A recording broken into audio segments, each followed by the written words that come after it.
어느 신학교의 교수가 제자 중에 잘 믿지 않는 이상한 인간이 있어갖고 이렇게 물었습니다. 만일 자네 부인이 말을 못하다가 말을 하면 그 기적을 보고 하나님 믿겠느냐? 그랬더니 이 학생이 이렇게 대답하더랍니다. 아니요. 그런데 만일 잔소리가 폭풍같이 터지는 제 아내가 침묵한다면 그것을 기적으로 열기고 하나님을 믿겠습니다. 기적, 사실 기적은 어떤 절박한 상황에서 누구나가 원하고 기대하는 일일 것입니다. 이 기적 자체는 자연의 질서를 초과하는 능력이 있습니다. 또 사람들의 생각과 기대를 뛰어넘는 놀라운 반전과 또 상상할 수 없는 큰 어떤 능력이 있습니다. 그래서 이 기적을 통해서 우리는 이 기적을 행하신 분이 누구시냐? 바로 이 기적을 행하신 분이 하나님이심을 주목해야 하고 깨달아야 합니다. 사실 기적 가운데서 하나님 말씀하시는 거예요. 내가 네 하나님이야. 이 기적을 통해서 우리는 필요를 통해서 우리는 하나님을 만나야 되고 하나님을 보아야 되고 이 놀라운 일을 행하신 하나님께 영광을 돌려야 마땅합니다. 하나님은 성도를 위해서 때로는 사람들의 생각과 경험을 뛰어넘는 일을 능히 행하시는 분입니다. 우리 교회가 임차한 건물이 경매로 넘어갔을 때 교회는 보증금을 잃고 갑자기 거리에 나앉게 되었습니다. 교회의 위기였습니다. 풍비박산의 위기 가운데 있었습니다. 그런데 참 놀랍게도 우리는 아무런 대책이 없고 어찌할 바를 몰랐는데 하나님은 놀라운 일을 행하셨습니다. 우리가 임차한 건물을 펀드 회사가 경매해서 사게 한 거예요. 그런데 저도 그 일을 경험하면서 배웠는데 펀드 회사는 경매로 얻은 물건에 대해서는 임대업을 하지 못합니다. 임대료를 못 받아요. 그러니까 회사 임원이 저에게 찾아와서 이런 부탁을 합니다. 목사님, 이 건물이 팔릴 때까지 이 건물을 좀 지켜주십시오. 임대료는 전혀 받지 않겠습니다. 그 당시에 임대료와 관리비가 월 1,000만 원 나갔습니다. 그런데 6년 반 동안 안 팔리는 거예요. 6년이면 12개월씩 72개월, 반이면 6개월, 72 더하기 6은 78개월, 78개월 곱하기 1,000만 원씩 하면 7억 8천만 원. 우리가 잃어버린 보증금의 2배를 우리는 덕을 받았습니다. 그런데 하나님의 기적은 여기서 끝나지 않았습니다. 우리 그때 성도들은 하나님이 어떤 일을 하실 수 있는지를 함께 목격했던 것입니다. 기적은 여기서 끝나지 않았습니다. 그렇다고 해서 교회 잔고가 풍성하지 않은 상황에서 우리는 남들이 상상할 수 없는 일을 또 경험했습니다. 이 아름다운 건물을 하나님이 예배하신 사람들을 통해서 사갖고 왔습니다. 우리는 건물주 교회입니다. 참 하나님께서 우리 교회를 위해서 행하신 일들을 돌이켜보면 참 이런 놀라운 일들이 어떻게 우리 삶 속에 있을 수 있을까 하는 경이로움을 느끼게 됩니다. 그래서 우리 교회는 유독 이 일을 행하신 하나님에 대한 경외심, 앞으로도 큰 일을 이루실 하나님에 대한 기대를 갖는 저는 매우 특별한 기대라고 믿습니다. 할렐루야. 우리 교회는 그런 교회예요. 보통 교회가 아닙니다.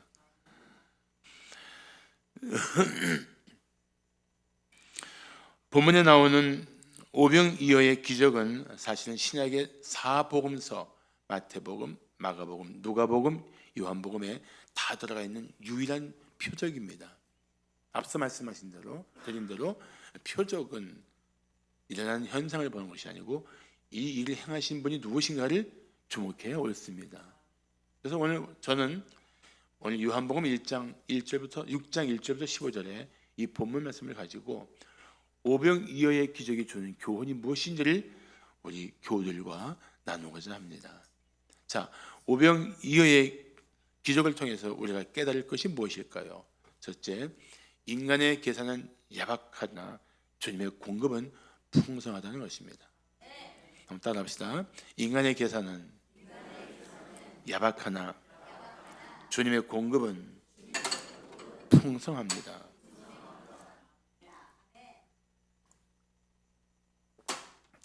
계산이 빠른 사람은 정확하게는 한데 큰 일을 도모하는 데는 좀 한계가 있어요. 도전하는 힘도 약합니다. 왜냐하면 그 너무 약삭빠른 생각이 그 발목을 붙잡고 있기 때문입니다. 제가 회사 다닐 때 회사에서 대리임을 주지 말아야 할 직종을 몇 가지 했는데 은행가, 교사, 군인 이런 대리임을 주지 말라는 거예요. 여기서 뽑아서 여기서 옮겨야만 직성이 풀리니까 안 된다는 거예요. 도전 정신이 없다는 거예요. 자, 빌립이 바로 그런 사람 중에 한 분이었습니다. 그래서 오늘 5절을 보시면 예수께서 눈을 들어 큰 무리가 자기에게로 오는 것을 보시고 빌립에게 이르시되 우리가 어디서 떡을 사서 이 사람들을 먹이겠느냐 하고 말씀하십니다. 그래서 빌립은 잽싸게 몇 명이 앉아 있는지 이들에게 떡을 주려면 얼마의 떡이 필요하고 그것을 돈으로 계산하면 얼마가 되는지를 아주 영민하게 계산해냈습니다. 7절을 보시면 각 사람으로 조금씩, 조금씩의 표시해도 좋습니다. 조금씩 받게 할지라도 200데나리온의 떡이 부족하리이다. 조금씩 부족하다. 이 표현이 바로 우리가 주목할 표현입니다. 계산은 넉넉할 수가 없습니다.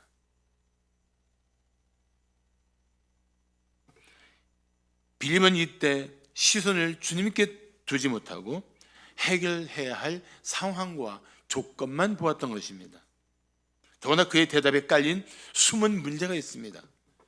도저히 이 많은 사람을 먹일 수 있는 돈도 없고 돈이 있다 할지라도 떡 살 곳도 없으니까 이 사람들을 다 먹이는 것은 불가능합니다. 할 수 없습니다. 이런 숨은 의도가 그 표현 바닥에 깔려 있는 거예요. 어떻게 먹입니까? 주님, 돈도 없고 떡도 없습니다. 이런 표현이 오히려 맞다고 봅니다. 그 당시에 한 데나리온은 남자의 일당이니까 요즘으로 치면 일당을 10만 원으로 볼 때 한 데나리온은 10만 원이고 200데나리온이 필요하다면은 200데나리온 곱하기 10만 원이면 오늘 참 돈 얘기 많이 하니까 더 신경이 많이 쓰이죠. 집중이 되죠. 200데나리온 곱하기 10만 원이면 얼마예요? 2천만 원. 2천만 원. 근데 그 동아지가 어떻게 먹여요? 조금씩 주고. 그 큰 동아지가 어떻게 해요? 그것도 부족할 거죠. 이런 것이 빌립의 대답이고 빌립의 생각이었습니다. 인간의 계산은 항상 이런 한계가 있습니다. 인간이 아무리 머리를 굴리고 생각해도 하나님이 하시는 일들을 그 바닥도 헤아릴 수가 없습니다. 교회 일을 할 때 계산 먼저 하는 분들은 인색합니다. 그래서 하나님이 개입하실 때 얼마나 놀라운 일이 일어날 수 있을지를 아예 기대하지 못합니다. 생각하지 못합니다. 하나님이 일을 하실 때 하나님이 채워주실 것을 믿음으로 바라보아야 합니다.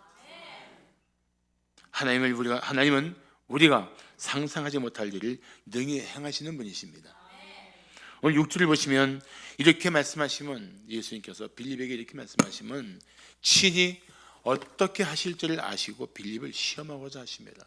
여기 친히 어떻게 하실지를 주목하세요. 주님은 계획이 있으셨던 것입니다. 여러분, 우리가 할 수 없는 일을 주님 맡기실 때 주님이 계획을 가지고 말씀하시는 거예요. 감당할 수 없는 일을 맡기실 때 주님은 이미 그 마음속에 어떻게 하실지를 아시고 맡기시는 거예요. 그걸 자기 생각과 자기 계산과 자기 경험만 가지고 재단하면 주님의 일을 할 수가 없습니다. 아무개야, 이 일을 해보겠니? 말씀하실 때 주님은 어떻게 하실지 친히 계획하시고 준비하시고 말씀하시는 거예요. 그때 우리가 어떻게 반응하느냐, 이것이 바로 주님을 기쁘시게 하고 주님의 일에 동참할 수 있는 그런 결단이 되는 것입니다. 빌립은 어차피 해결할 수도 없는 상황에서 계산만 하지 말고 차라리 예수님께 이렇게 간구해야 옳았습니다. 주님, 우리는 어떻게 할 바를 모르겠습니다. 대안이 우리에게는 없습니다. 도와주시옵소서. 주님은 하실 수 있지 않습니까? 이렇게 해서야 옳았어요. 그날 예수님께서 기적을 베풀어 나눠준 음식을 사람들이 얼마나 먹었습니까? 본문에 보면은 두 단어가 주목할 단어입니다. 원대로 주셨고 배부르게 먹었습니다. 배부르게 먹었다는 얘기는 하도 꽉 차서 두드리면 북소리 날 만큼 먹었다는 거예요. 포만감 느낄 만큼. 빌립의 계산으로는 조금씩 줘야 겨우 줄 수 있고 그나마도 부족하겠다고 생각했는데 주님이 그날 행하신 일은 원대로 주셨고 배부르게 먹었다는 겁니다. 그리고도 12반이 남았어요.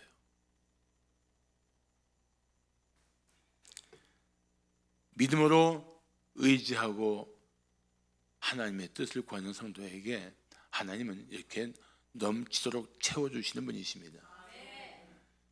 그날 빌립은 예수님께서 행하신 일을 보고 귀한 교훈을 받았을 것입니다. 이게 주님의 일은 얄팍한 계산과 믿음 없는 생각으로 할 일이 아니로구나. 주님의 은혜가 있고 주님의 능력이 나타날 때 상상할 수 없는 일이 능히 벌어지는구나. 빌립은 그날 그 아름다운 교훈을 받았을 거라고 저는 믿습니다. 그러므로 주님의 일을 하면서 돈만 있으면 된다는 잘못된 기대는 다 내려놓으십시오. 내 능력만 있으면 할 수 있다는 그러한 인간적인 생각도 접어두십시오. 오히려 이렇게 기도하십시오. 주님, 어떻게 할지 저는 이 상황에서 대책조차 없는 연약한 인생입니다. 제 가진 것은 터무니없이 적습니다. 주님께서 제 삶의 현장에 임하시고 친히 능력을 나타내 주시옵소서. 기도하십시오.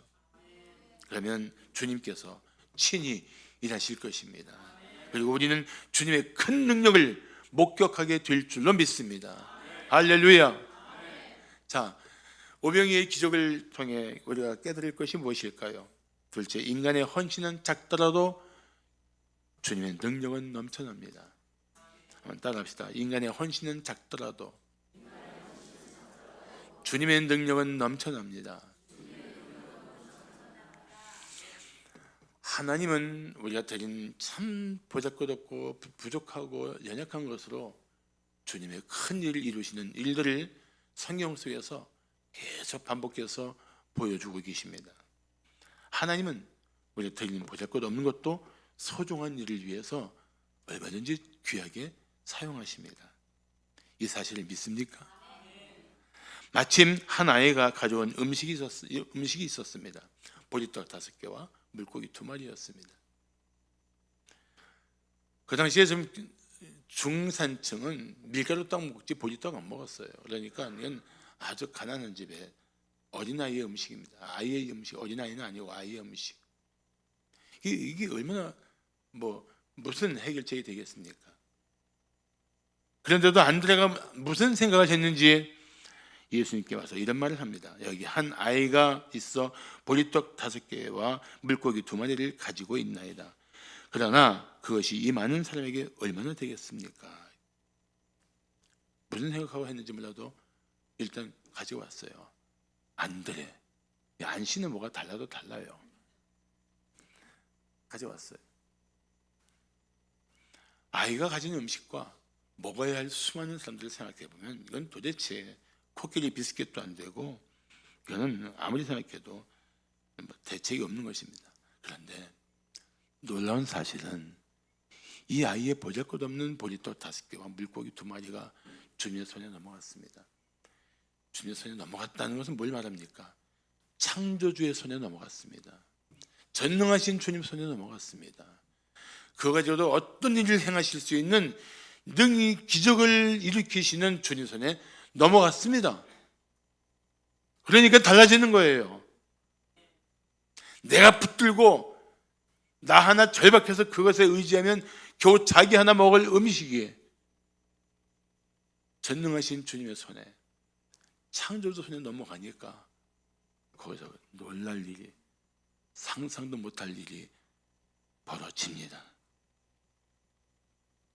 그 음식으로 성경에는 남자만 5천 명, 여기 여자와 아이들까지 합치면 적어도 15,000명 이상이 실컷 먹은 거예요.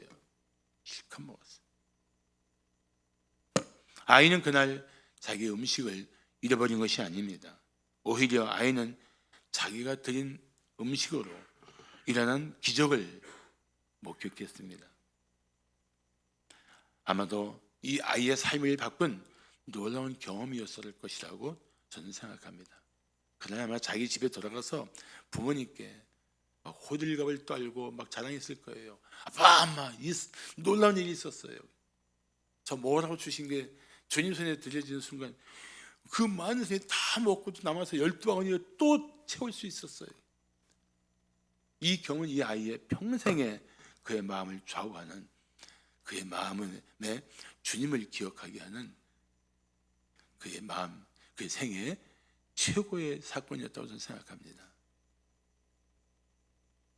사랑하는 성도 여러분, 작은 헌신 절대 부끄러워하지 마십시오. 작은 헌신이라도 주님이 필요하실 때 드려야 합니다. 만약 당신이 주님 앞에 제가 가진 능력은 이렇게 보잘것없습니다라고 말해도 주님은 이렇게 말씀하실 것입니다. 그것을 내게 가져와라. 만약에 당신이 주님 쓰시겠다 할 때 제가 가지고 있는 소유는 이것밖에 안 됩니다 라고 말씀드려도 주님 말씀하실 것입니다. 그것을 내게 가져와라. 그래서 주님은 그것을 주님께서 우리가 생각하는 그 이상의 놀라운 일을 이루실 하나님의 재료로 사용하시게 될 것입니다. 우리 그 하나님을 주목해야 돼요.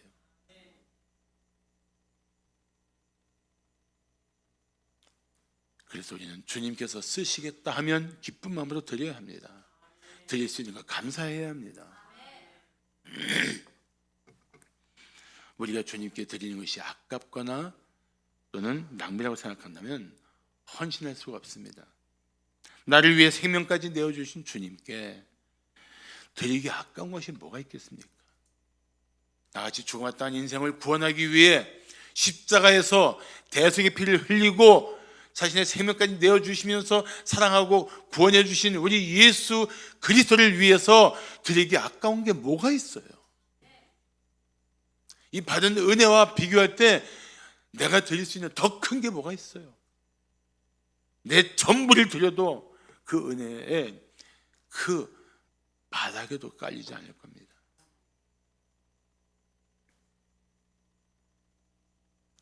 스펄전 목사는 이런 말을 했습니다. 헌신은 내게 대한 소유물을 하나님께 넘겨드리는 것이다.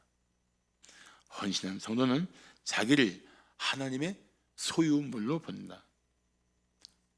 그래서 주님을 사랑하는 성도는 기꺼이 자신의 전 존재를 주님 것이라고 고백합니다. 그리고 자신이 소유한 모든 것이 주님을 위해 쓰임받기를 원합니다. 당신도 주님을 위해 기꺼이 드릴 수 있습니까? 하나님의 나라와 영광을 위해 헌신할 준비가 되어 있습니까? 진심으로 헌신하기 원하시는 분은 크게 아멘 하십시오. 아멘. 마지막으로 오병이의 기적을 통해 우리가 깨달을 것이 무엇입니까? 셋째, 인간의 기대는 현세적이나 주님의 기대는 영생입니다. 따라합시다. 인간의 기대는 현세적이나 주님의 기대는 영생입니다. 이 세상에 어떤 자기 욕심을 채우는 일이나 욕망이 이루어지는 일이나 자기의 만족을 추구하기 위해서 예수님께 나오는 것, 그거는 잘못된 동기를 가지고 예수님 앞에 접근하는 겁니다. 죽음의 권세에 잡힌 사람에게 영원한 생명을 주시는 예수님을 만나야 합니다. 악한 권세에서 우리를 구원해 주시고 자유케 하시는 예수님을 만나야 되는 거예요. 그래야 되는 겁니다. 그 필요가 여러분 마음속에 막 절박해 해야 돼요. 야, 내가 이대로 살면 안 되겠다. 이렇게 죄에 질질질 끌려가서 가면 안 되겠다. 악한 권세에 지배받는 삶이 되어서는 안 되겠다. 이 문제가 여러분 너무 힘겹게 해서 이 문제로부터 나를 자유케 하실 예수를 향한 그런 열정을 가지고 예수 옆에 나와야 한다는 거예요. 오늘 2절을 보시면 큰 무리가 따르니 이는 병자들에게 행하시는 표적을 보았습니다. 병자들을 고치는 그 표적 보고 막 사람이 다 몰려온 거예요.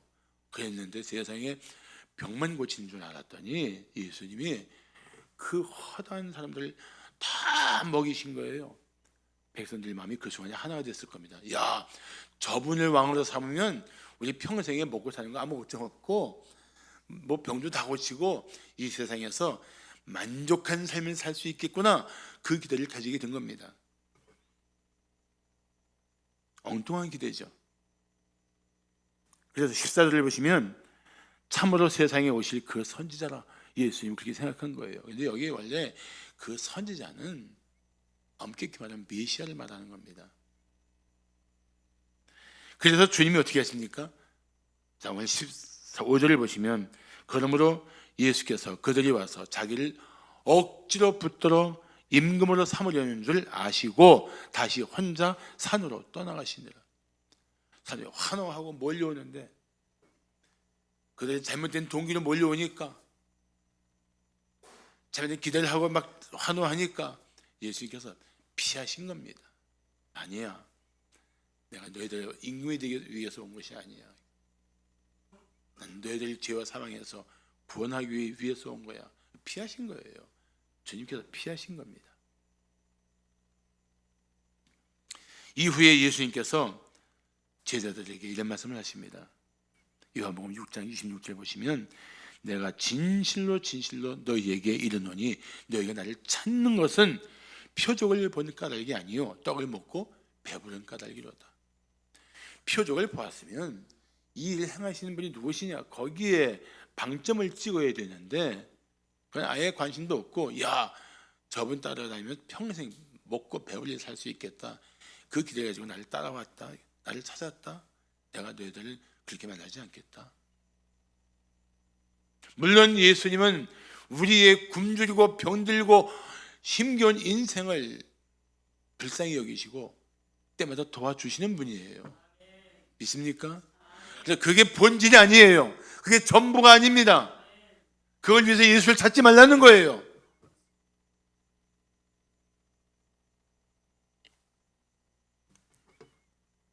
예수님이 세상에 오신 목적이 바로 이 세상의 죄와 사망의 권세에 빠진 영혼들을 구원하기 위해 오셨기 때문에 그 예수를 만나야 되는 거예요.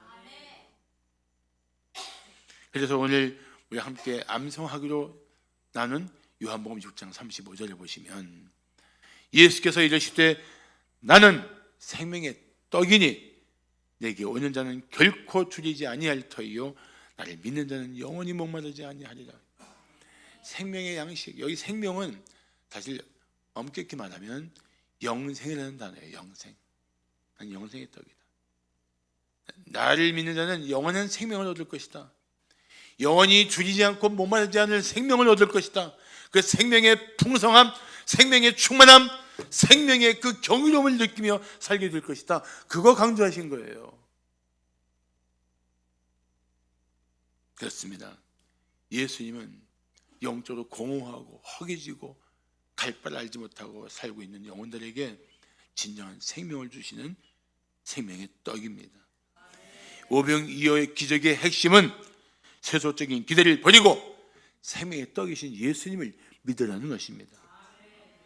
인간은 물질만 가지고 절대 만족할 수 없습니다. 아무리 물질이 풍성해도 마음속에 있는 깊은 공허함과 그 빈 것 같은 삶의 그 여백들을 결코 채울 수가 없습니다. 절대 못 채웁니다.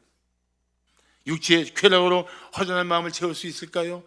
아닙니다. 오히려 불나방이 불 속에 뛰어들듯이 육체적인 쾌락을 추구하는 것은 더 큰 파멸의 길로 가는 것입니다. 그 끝은 멸망이에요.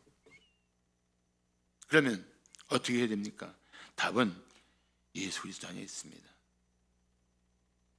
그래서 어떤 분들은 이 세상의 재물을 잃고 주님께 조선 들고 천부의 의지 없어서 주님께 옵니다 하고 하나님 앞에 나옵니다. 그거 은혜예요. 어떤 분은 건강을 잃고 나서야 내 생명이 참 보잘것 없는 것이었구나 깨닫고 생명의 주님 앞에 나와서 무릎을 꿇습니다. 그거 은혜예요. 그게 은혜입니다. 해결책은 결코 줄이지 않게 하시고 영원히 목마르지 않게 하시는 영원한 생명의 떡, 영원한 생명의 공급자이신 예수를 마음의 구주와 주님으로 영접해야만 인간의 이 기본적인 상실감, 공허함, 그 안에 있는 그 깊은 절망의 늪에서 튀어나와 살아갈 수 있는 거예요. 그래서 예술만 해야 되는 거예요. 예수 안에만 오직 영원한 생명이 있습니다. 예수 안에만 영원한 만족이 있습니다. 그래서 이런 고백을 할 수 있습니다. 주님, 내 영혼이 만족하고 내 삶이 날마다 은혜로 채워지고 있습니다. 주님이 때마다 살아갈 수 있는 힘을 주시니 감사합니다. 이 고백이 가능한 거예요. 사랑하는 우리 성도 여러분, 여러분도 이렇게 고백할 수 있습니까? 아멘. 아멘.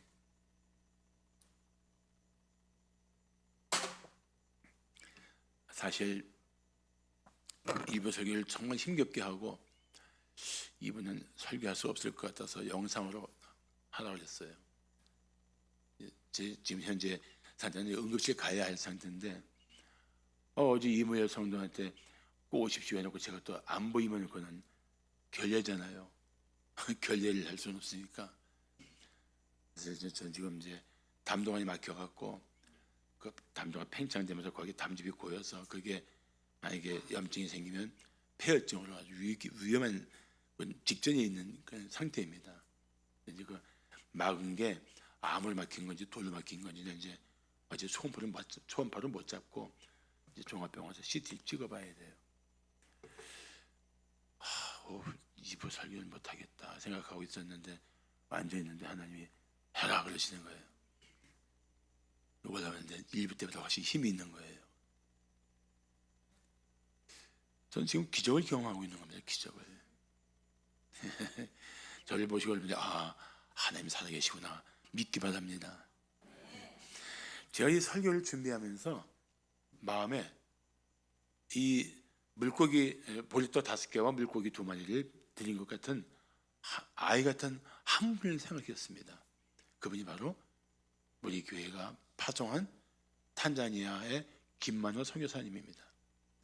그분은 환갑 때까지 사업가로서 또 지구촌교회 마을장로서 활동했던 분입니다. 그러던 어느 날 그 마음에 주님이 감동을 주셨어요. 너를 위해서 충분히 살 만큼 살았지 않느냐. 이제 나를 위해 살라. 그 말씀 앞에 그는 그냥 순간 순종합니다. 주님 위해 살겠습니다. 주님 보내시는 곳 가겠습니다. 그래서 가게 된 곳이 탄자니아 고원지대에 있는 마사이족 마을로 간 거예요. 자, 거기서 무슨 일을 했을까요?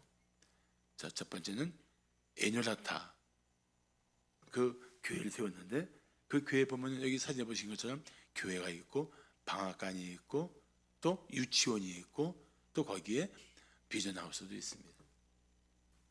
거기 전혀 예배하지 못했던 사람들이 300명이 모여서 예배를 하는데 아침에 예배하러 2-3시간 걸어서 옵니다.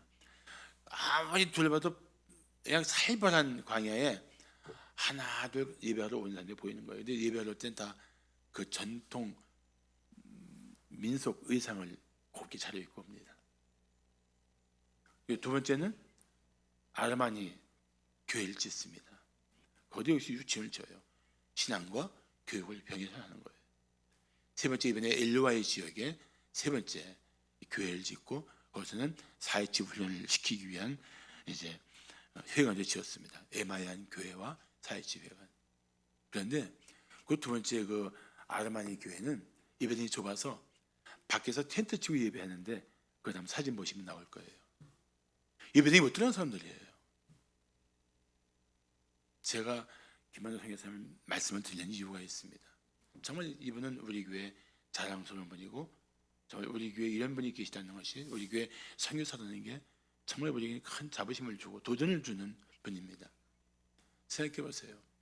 나 하나 위해 살던 몸이 주님께 드려진 순간 지금 수백 명, 수천 명 앞으로 대를 이어서 수만 명이 주님 앞에서 경배할 걸 생각해 보세요. 이게 현대판 오병이어 기적이 아니겠습니까? 이게 현대판 오병이어 기적이에요.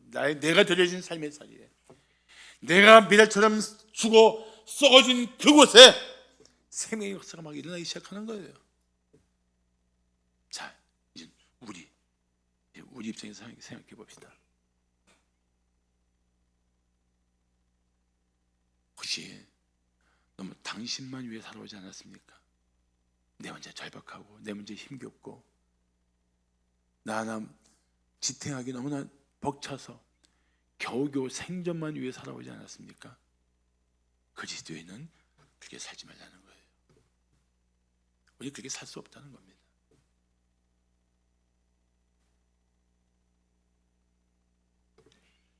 주님은 우리에게 말씀하십니다.